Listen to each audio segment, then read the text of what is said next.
Lisa Miller talks about something she experienced on a subway train in New York City. Yes. Where, there was a gentleman who was having a really rough day, and he was, inviting people over to sit with him, and nobody wanted to because his behavior was erratic, and he was throwing pieces of his chicken lunch around, and trying to share it with people, and things weren't going very well, and everybody had moved away from him. And a grandmother and granddaughter who looked like they were wearing their Sunday best, going to or from church, went, and he invited them to sit with him, and they went and they sat with him. Yes. And they treated him like the precious soul that he is, and had a conversation with him. And, I think that grandmother clearly had transmitted that way of being to that grandchild. Yes. Because they did that without even speaking to each other. They just looked at each other. They knew that's the right thing to do.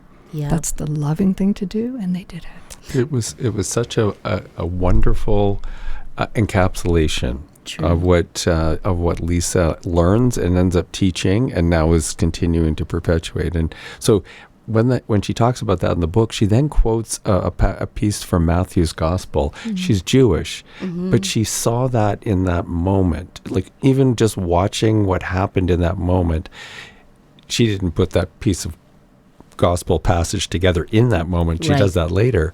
But that's what she saw in that moment. And so to see people actually live out that expression of faith faithfully. Yes. So in other words, not just read about it, not just say you believe it, but to just live it. Mm-hmm. That was what was so striking to her, was that these two people, a grandmother and a granddaughter, through those teachings and what you just said, which was having somebody in your life who talks about it but lives it as well, that idea of total love, total inclusion, and when it's just in their nature, then it gets instilled in somebody else, because it isn't about, I hear you say that, but you live something different. True. You don't even say it, you just live it. And that makes such a huge difference. Well, I think that's one of the challenges of the moment, because what you're describing isn't fake. And it's not about saying the right words or pretending. It's about actually modeling the behavior. And my mom always talked about Jesus as this beautiful light, and as a person, a human being that was giving. And so my perspective was through that foundation. There's so many people who feel that Jesus wasn't real, or that it's an interpretation, or they feel like religion, it makes them smaller. They're focused on morality and sin, and they feel like it's controlling, and there's all these things that are negative about the way faith is expressed in our society. And then they see people who are people of faith doing hurtful and negative things, and then they say, well, look at that, it's hypocrisy, it's not real. How do you speak to that? Because this is a time when there's a lot of rejection of faith.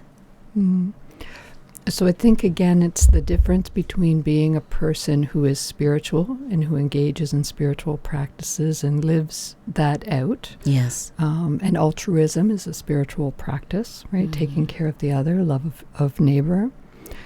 And the legalistic, rule-oriented parts of religion, right? And I think human beings, we can take anything and kind of mess it up, right? No matter how beautiful and pure and lovely and life-giving it is, we can muck around with it.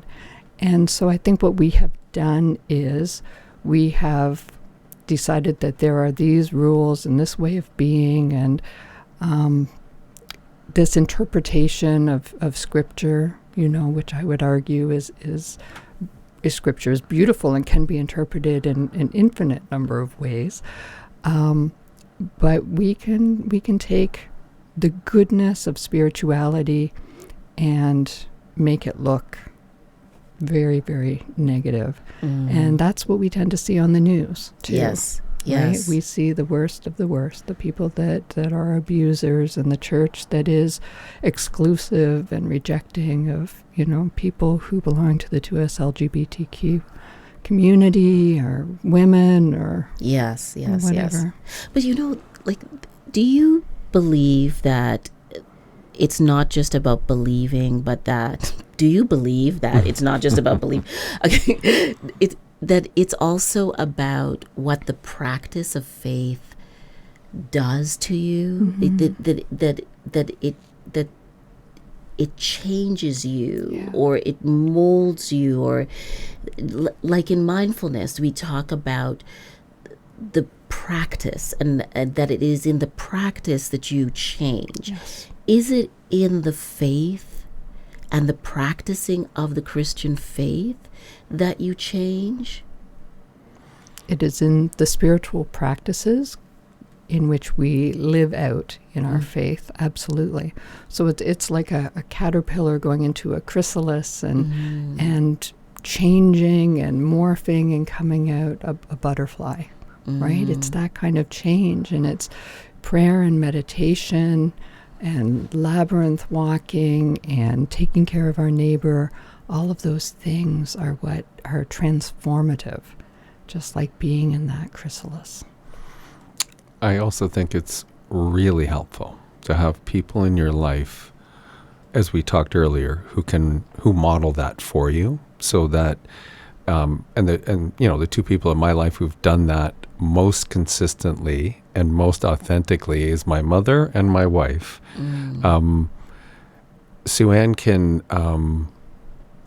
We all have our moments. We all, Of course. we all struggle, just like everybody else struggles in life. We struggle in life too. But Sue-Ann has a way of being very consistent in living, expressing herself and building herself up through her spiritual practices, and then walking the walk when she's helping to lead other people through that, and trying every day to go through a series of practices and going through her life and so on, and then teaching that same thing to other people. And it's helped me just to watch her, and to have somebody who I share life with, who I can see so often, express that love fully, completely. And that's the other thing I was trying to get across from whether it was my mother or my wife, is this ability to just show that love to everybody all the time. Right. Even when they're struggling themselves, to do that, I think helps people around them to feel like they're authentic. That the faith isn't just something I've learned, isn't just something that I talk about. It is actually just part of me. It's just who I am, like how I'm being, not just what I'm doing. And the struggle is part of the practice. Always. Jesus never said that we weren't going to suffer. The idea, because he suffered, the idea was, what do you do in your suffering? How do you respond to that suffering? And how do you respond to the suffering of others?